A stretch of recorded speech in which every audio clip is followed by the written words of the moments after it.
मनोविज्ञान के अनुसार जो लोग शर्मीले स्वभाव के होते हैं वे दिल से ज़्यादातर अच्छे होते हैं और बाकी लोगों के मुकाबले ज़्यादा दयालु और विश्वसनीय होते हैं। जब भी लोग समूह में बैठकर बात करने लगते हैं तो बहुत ज़्यादा संभावना होती है कि कुछ ही देर में वे किसी ऐसे व्यक्ति की बुराई करने लगते हैं जो उस समूह में मौजूद नहीं हो। अगर हम कम रोशनी वाले शांत कमरे के शीशे में खुद के चेहरे को लगातार 10 मिनट से ज़्यादा समय तक देखते रहते हैं तो हमारा दिमाग बोर होने लगता है और दिमाग में एक केमिकल रिएक्शन होता है जिससे यह शीशे में अजीबोगरीब और डरावने चेहरे दिखाने लगता है और इसी कारण से ब्लडी मैरी जैसी थ्योरी ने जन्म लिया था।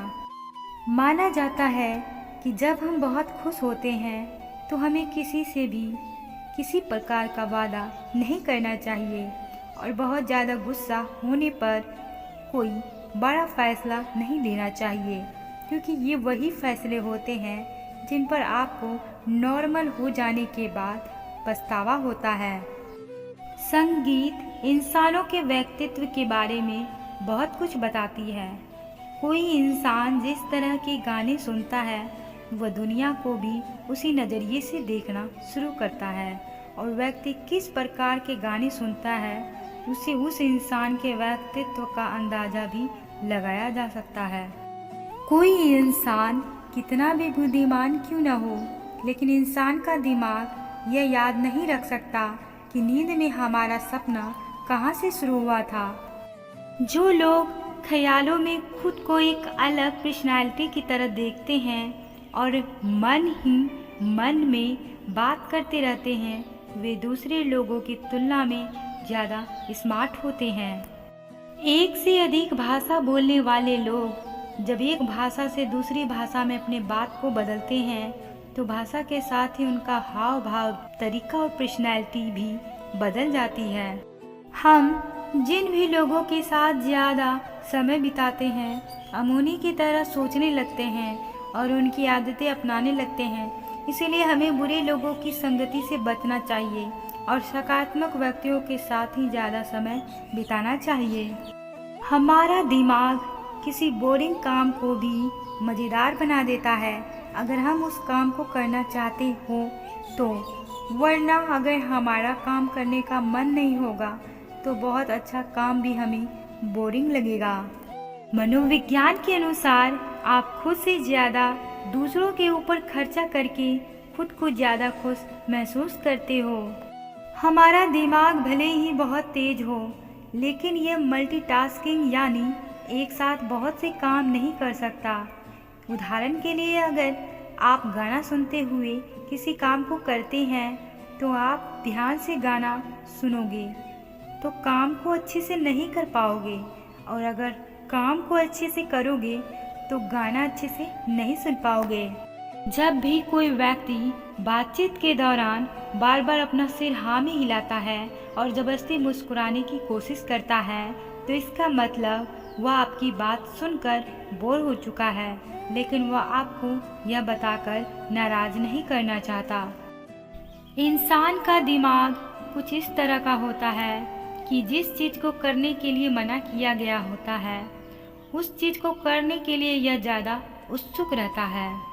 बहुत से लोगों को अपने से ज़्यादा दूसरे के हाथ का बना हुआ खाना ज़्यादा स्वादिष्ट लगता है, फिर भले ही दोनों खाने एक जैसी रेसिपी से ही क्यों न बने हों।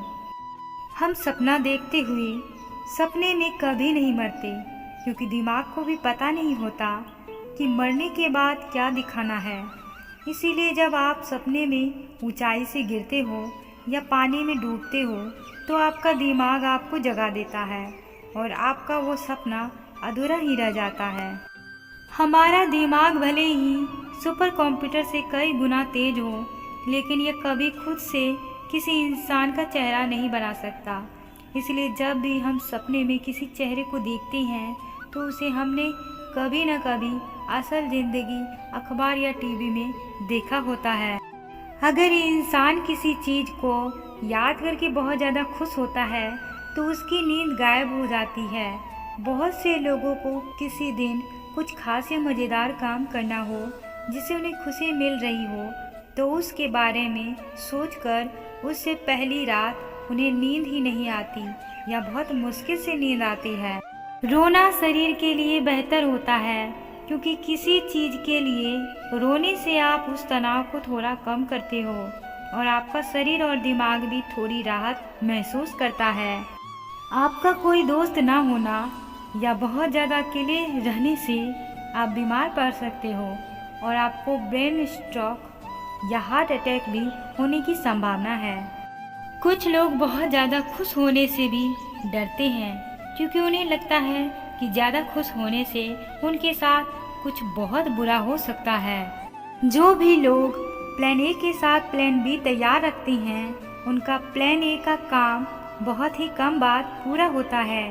प्लान ए के काम को करने से पहले ही प्लान बी तैयार रखने से व्यक्ति पहले वाले काम को पूरी तरह ध्यान से नहीं कर पाता।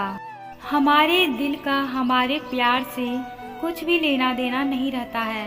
प्यार सिर्फ हमारे दिमाग का केमिकल रिएक्शन होता है। ज़्यादातर समय जब भी कोई बड़ा हमें पूछता है कि उन्हें हमसे कुछ ज़रूरी बात करनी है या कुछ पूछना है, तो हमें वो सभी बुरे काम याद आ जाते हैं जो हमने हाल ही में किए थे।